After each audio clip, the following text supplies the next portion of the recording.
18년 만에 레바논 침공의 기억이 다시금 되살아나고 있습니다.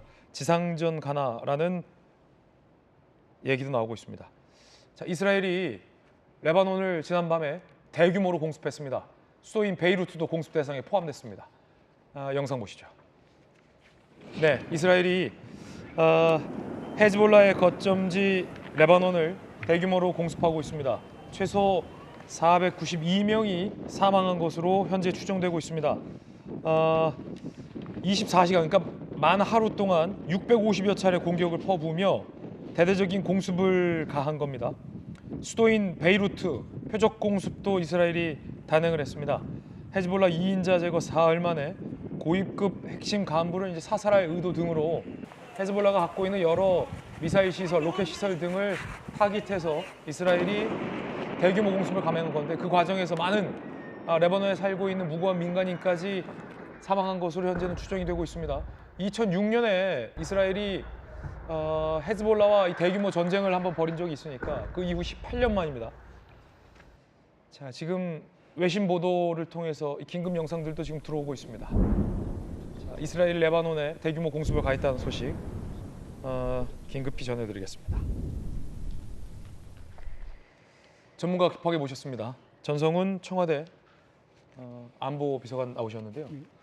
사실은 이 16년 전에 2006년도에 네, 이스라엘과 헤즈볼라가 사실은 전쟁을 한번 벌였고요. 그렇습니다. 그 이전에 1980년대도 헤즈볼라는 아니었습니다만 팔레스타인 해방기구를 예, 이스라엘이 축출하기 위해서 레바논에 침공을 했고 레바논의 수도 베이루트를 포위했던 적도 있잖아요. 그렇습니다. 그 과정에서도 많은 예. 민간인 피해로도 이어졌는데 역사가 계속 지금 되풀이되고 있군요. 그렇습니다. 그 82년도에 그 지금 말씀하신 대로 PLO 팔레스타인 해방 기구가 이제 이스라엘하고 전쟁하면서 패퇴했습니다. 그 대체 세력으로 등장한 게 헤즈볼라예요. 그 예, 영향으로 헤즈볼라가 등장했고 예, 그렇습니다. 지금은 헤즈볼라를 침공하기 위해서 또 공습을 퍼붓고 있다. 예, 헤즈볼라가 83년도에 처음으로 등장하면서 했던 조치가 뭐냐면 베이루트 주재 미국 대사관과 해병대 막사를 차량으로 자폭 테러한 겁니다.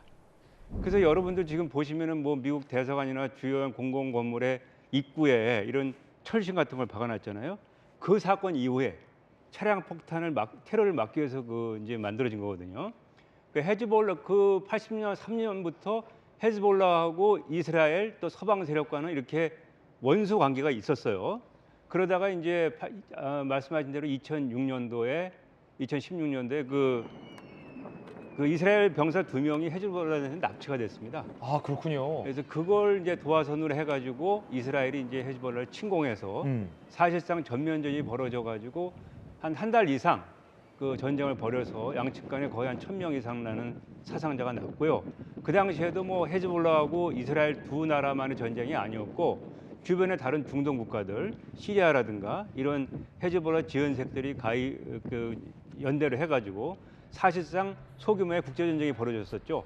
근데 이번에 이제 어떻게 보면 세 번째 헤즈볼라와 이스라엘의 큰 전쟁이 벌어지고 있는데, 이거는 지금 우리 그 가자 전쟁이 있지 않습니까? 그 하마스가 이스라엘을 침공해가지고 작년 10월부터 가자 전쟁이 벌어졌는데 거기에 대해서 이제 이스라엘 북쪽에 있는 헤즈볼라가 가자 전쟁을 지원한다는 전에서 계속 공격을 했어요. 그러면서 이스라엘 북부 지역에 있는 주민들이 다 대피를 한 상황이거든요, 지금. 그러니까 이스라엘도 이번 기회에 하마스도 좀 그 군사의 세력을 좀 정리를 해야 되겠다라고 생각은 했을 수 있었는데, 지금 많은 분들이 이제 궁금해하실 게, 최근까지도 가자 뭐 평화협정 체결하고 뭐 종전될 것 같았는데 왜 갑자기 전쟁이 나나 이렇게 생각할 수 있거든요. 그 사실 이번 그 하마스 전쟁으로 인해서 가자 평화협정은 물 건너갔다고 보셔야 돼요.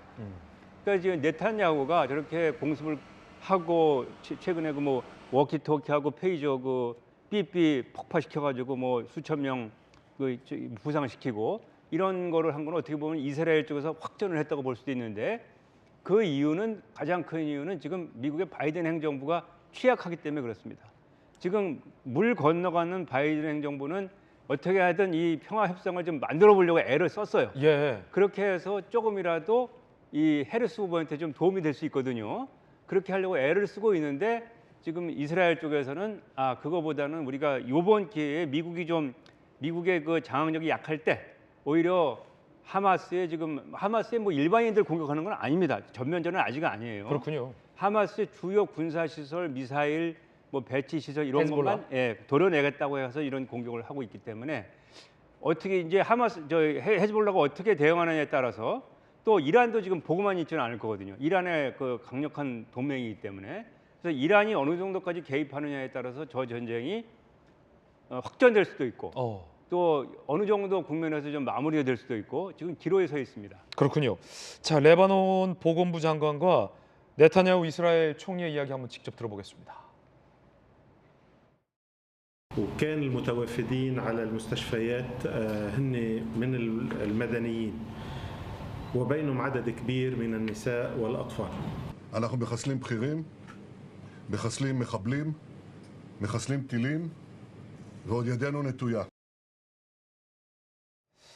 천순 비서관님 어떻게 봐야 됩니까? 지금 가자 지구에서 벌어지고 있는 이스라엘의 전쟁, 하마스와의 전쟁과 레바논에 있는 이 헤즈볼라와의 전쟁 두 개의 사실 전쟁을 이스라엘이 동시에 지금 네타냐후 총리 체제하에 하겠다라는 건데 그렇습니다.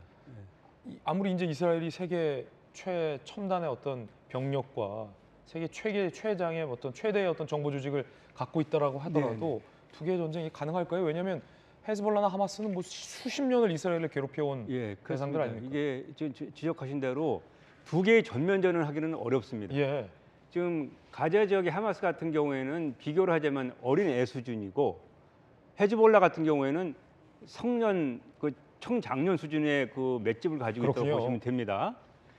그렇기 때문에 하마스 정도는 이스라엘이 사실상 뭐 전면전으로 다 제압을 했어도 저 헤즈볼라는 지금 저 레바논에도 땅굴이 엄청나게 많습니다. 지금 하마스에 있는 땅굴 보면 비교가 안 되는 정도도 많고 그렇군요. 그 군사력도 그렇고 뭐 지금 수만 발 그 미사일이 파괴됐다고 하는데 엄청나게 많이 재어 놓은 상황이거든요. 헤즈볼라가 훨씬 더 강력하다. 훨씬 강력합니다. 그렇기 때문에 이스라엘로서도 전면전을 할 생각은 없을 거고요.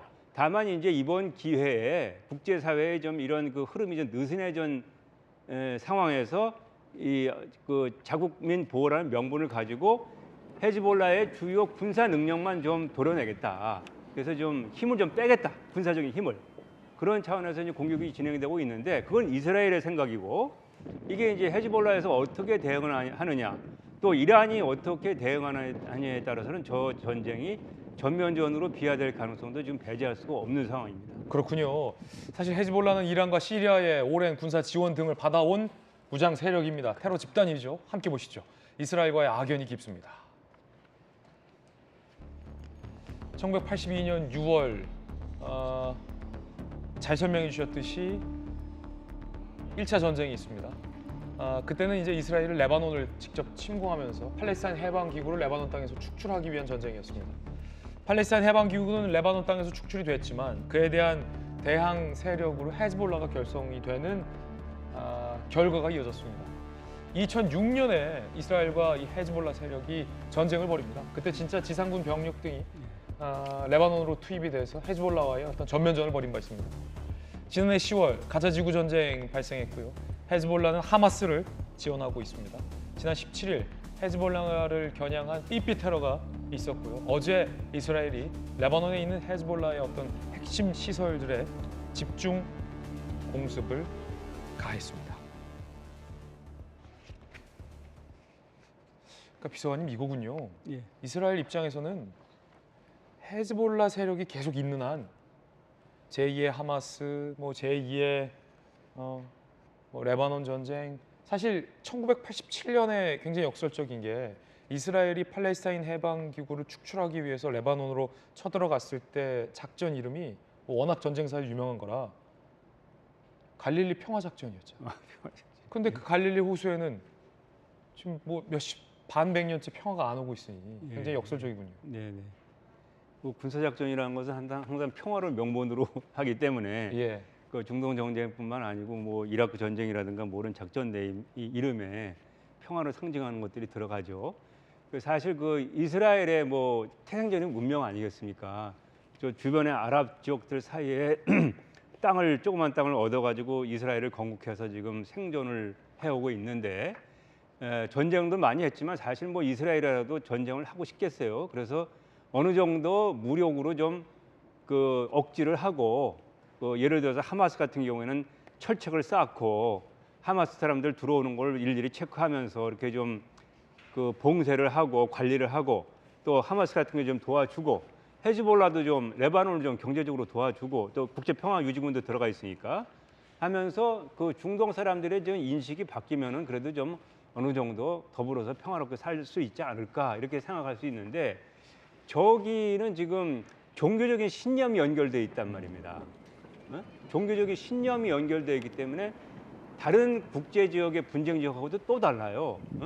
마지막 인간이 가질 수 있는 최후의 보루가 이 종교적인 신념인데 그 신념 대 신념이 대립하고 있는 지역이기 때문에 저기는 웬만큼 그 통제가 되지 않고 국제사회에서 관리를 해주지 않으면은 언제든지 전쟁이 날 수 있거든요. 그래서 지금도 1970년대부터 그 레바논 평화유지군이 들어가 있고 우리나라도 지금 동명부대가 300명의 동명부대가 지금 레바논 지역에 들어가 있습니다. 저는 지금 사실 우리나라 동명부대도 좀 걱정이 돼요. 그렇군요. 근데 다만 그래도 좀 안심이 되는 게 그 레바논 남부 그 이스라엘 접경이긴 하지만 그 최전선은 지금 그 이태리 부대가 있고 이태리 다른 부대들이 있고 우리 동명부대는 좀 그래도 좀 후방지역에 있는 걸로 제가 알고 있어요. 그래서 좀 다행이긴 한데 만약에 저기서 전면전이 벌어지게 되면은 국제평화유지군의 그 안전에도 위협이 되는 거거든요. 그래서 우리 정부는 그런 부분도 이제 신경을 써야 됩니다. 네, 워낙 긴급한 소식이라 네. 전성훈 안보비서관 모시고 이야기 나눠봤습니다.